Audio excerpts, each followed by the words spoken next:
4 नामों की चर्चा हो रही है मंत्रिमंडल विस्तार में। क्या अब ये श्योर माना जाए कि ये 4 लोग शपथ ग्रहण करने जा रहे हैं? देखिए, 4 नामों की चर्चा हो रही है और शपथ होगा। इसकी श्योरिटी जो इनविटेशन है राजभवन की तरफ से जो गेस्ट हैं उनको देने की शुरुआत हो गई है। उसकी एक्सक्लूसिव तस्वीरें रिपब्लिक के पास, और एक बार जरा राजभवन की तरफ लेके चलते हैं और आपको दिखाते हैं क्या कुछ यहाँ पर चल रहा है। लगातार जो गाड़ियों के आने जाने का सिलसिला है वो बना हुआ है। जो इस तरह की प्रिपरेशंस में प्रोटोकॉल के तहत जो तैयारियां होती हैं वो की जा रही हैं। और जिन 4 नामों पर हम बात कर रहे हैं, ओम प्रकाश राजभर जो विधानसभा चुनाव से पहले तक चल सन्यासी मंदिर को गाना सुनाया करते थे, आखिरकार आज इंटरव्यू के दौरान कहते हैं कि देर लगी आने में, तुमको शुक्र है फिर भी आए। तो इस तरीके की बातें। और 4 नाम हैं, ओम प्रकाश राजभर है, घोसी से विधानसभा चुनाव हारे थे, चौहान है, इसके अलावा आरएलडी से अनिल कुमार और सुनील शर्मा बीजेपी के। ये 4 नाम है जो आज शपथ लेंगे, ऐसी जानकारी अभी जो बीजेपी के सोर्सेज हैं वो दे रहे हैं। तो 4 नामों का जिक्र यहां पर अब जो है वो किया जा रहा है, जिनका टिकट मंत्री के तौर पर लगभग तय माना जा रहा है। देश के सबसे खास सूबों में से एक उत्तर प्रदेश के मुख्यमंत्री योगी आदित्यनाथ के कैबिनेट का एक्सपेंशन, इसमें 4 नामों का इस वक्त जिक्र किया जा रहा है। और इसमें बीजेपी के साथ साथ सुभाषपा और एलएलडी के जो विधायक होंगे वो मंत्री पद की शपथ यहां पर लेंगे। रिपोर्ट आपको दिखाते हैं।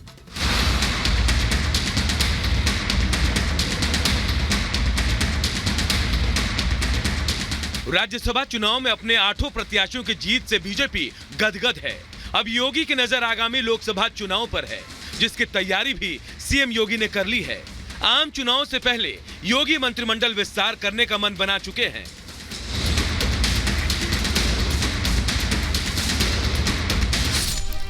आज योगी मंत्रिमंडल का विस्तार होने वाला है। सूत्र तो यहां तक दावा कर रहे हैं कि जो नए नाम मंत्रिमंडल में शामिल होने वाले हैं वो भी फाइनल हो चुके हैं। मंत्री की रेस में कौन कौन? सूत्रों का दावा है कि यूपी मंत्रिमंडल का विस्तार आज शाम 5 बजे होगा। मंत्री पद की शपथ लेने वाले नए मंत्रियों को फोन पर आज लखनऊ में रहने को कहा गया है। दावा किया जा रहा है कि पूर्व मंत्री और एमएलसी दारा सिंह चौहान को मंत्रिमंडल में शामिल किया जाएगा। बीजेपी के सहयोगी दल और पूर्व मंत्री ओम प्रकाश राजभर को मौका मिलेगा। बीजेपी के नए सहयोगी दल आरएलडी कोटे से अनिल कुमार को मंत्री बनाया जाएगा। इंतजार बहुत अच्छा होता है और जो हमारे कार्यकर्ताओं की सोच थी, मंशा थी, चाहत थी, हमारे उन वोटरों की जिन्होंने संघर्ष करके हमारे नेताओं ने इस ऊंचाई तक पार्टी को ले आए हैं, तो हम तो उनको धन्यवाद देते हैं कि उनके संघर्ष के बदौलत हम लोग इस ऊंचाई पर पहुंचे हैं। आदरणीय जयंत चौधरी जी का फ़ोन आया था कि अनिल कहाँ हो आप? मैंने कहा सर क्षेत्र में हूँ। ठीक है, लखनऊ की तैयारी करिए, लखनऊ पहुँचिए, आपको जिम्मेदारी मिलने जा रही है। तो मेरे लिए एक बहुत बड़ा खुशी का पल था, भावुकता का पल था। मैंने अपने शब्दों में अपने नेता का धन्यवाद किया, आभार व्यक्त किया। योगी कैबिनेट में फिलहाल 8 सीट खाली है और अभी जो चेहरे शामिल हैं उनमें 23 अनारक्षित, 20 ओबीसी और 9 एससी एसटी के साथ ही 1 मुस्लिम मंत्री है। विस्तार से ओबीसी और एससी एसटी की भागीदारी और बढ़ेगी। ये इसलिए भी अहम है क्योंकि आगे न सिर्फ लोकसभा चुनाव है बल्कि यूपी में 13 सीटों पर विधान परिषद का चुनाव भी होना है। Bureau report, Republic Bharat. Gyanvapi से जुड़ा एक और मामला अब कोर्ट पहुंच गया है। दरअसल जिस तरह से श्रृंगार गौरी में पूजा हो रही थी, इसको लेकर विश्वनाथ मंदिर व्यास ने एक रिपोर्ट यहां पर डाली है कि विघ्न डालने की कोशिश की जा रही है, पत्थर वहां पर गिर रहे हैं। इसको लेकर कोर्ट पहुंच गए हैं। पूरा मामला क्या है, विस्तार से इस रिपोर्ट से समझिए।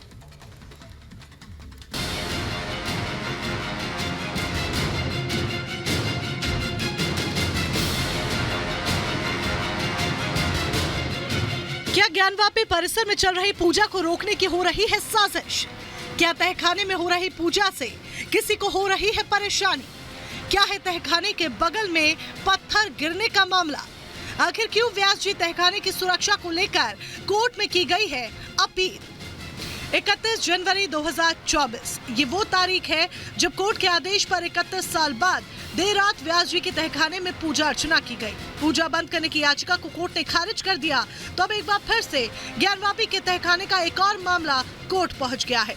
ज्ञानवापी परिसर स्थित दक्षिणी तहखाने की मरम्मत और पुजारियों की सुरक्षा के लिए श्री काशी विश्वनाथ मंदिर न्यास ने अदालत का दरवाजा खटखटाया है।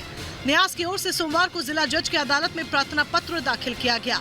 प्रार्थना पत्र में दावा किया गया है कि तहखाने की छत में दरार आ रही है, जिसकी वजह से मूर्तियों के बगल में पत्थर गिरा।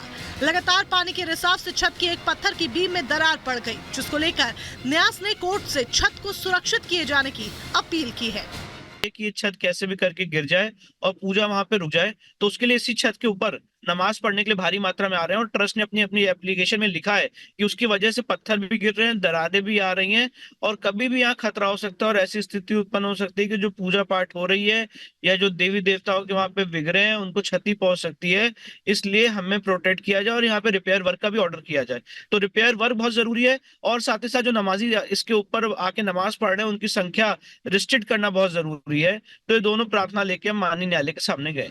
विश्वनाथ मंदिर न्यास के साथ साथ हिंदू पक्ष ने भी कोर्ट में तहखाने के छत की सुरक्षा को लेकर याचिका दाखिल की है। इसके साथ ही इसे तहखाने को क्षति पहुंचाने की साजिश करार दिया है।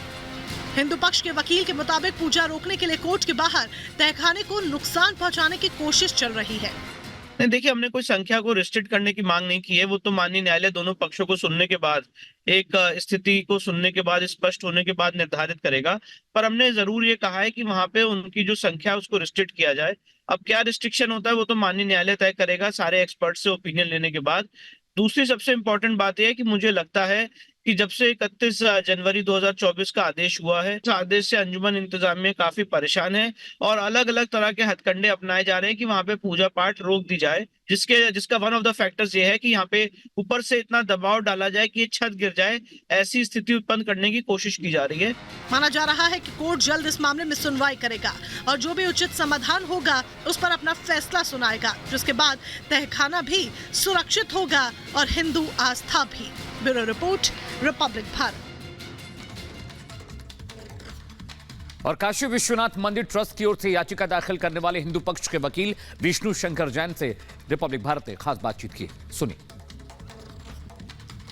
जो याचिका करता है विष्णु शंकर जैन, उन्होंने बनारस की अदालत में एक याचिका भी दाखिल की है। हम उन्हीं से बात करते हैं। विष्णु जी, क्या मामला है और क्या आपने याचिका दाखिल की है? देखिए, मूलतः हमने ये मांग की है कि जब से 31 जनवरी का ऑर्डर हुआ है ऑनरेबल डिस्ट्रिक्ट जज साहब का, जिसके बाद पूजा शुरू हो गई कोर्ट के ऑर्डर की कंप्लायंस में, उसके बाद एक ऐसी योजना बनाई जा रही है कि कैसे भी उस पूजा में रोका जाए, उसको विघ्न उसमें उत्पन्न किया जाए।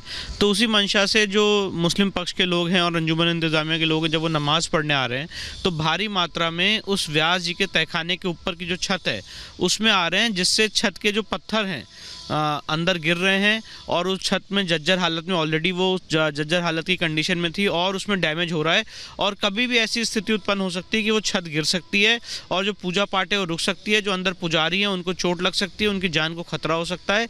इसलिए हमने मांग की है कि उस छत को प्रोटेक्ट किया जाए, वहाँ पर जो नमाज पढ़ने लोग आ रहे हैं उनकी एंट्री रिस्ट्रिक्ट की जाए। साथ ही साथ जो पूजा पाठ चल रही है, जो तहखाना है, उस तहखाने में रिपेयर वर्क कराया जाए कि जो पूजा पाठ है वो निर्विघ्न रूप से चलती रहे। तो इस बाबत हमने application honourable district court Varanasi में फाइल की। कब सुनवाई है इसकी? अब देखिए, ऑनरेबल डिस्ट्रिक्ट जज के यहाँ ये मामला की सुनवाई होनी है, पर अभी कोई डिस्ट्रिक्ट जज इसमें नियुक्त नहीं हुए हैं।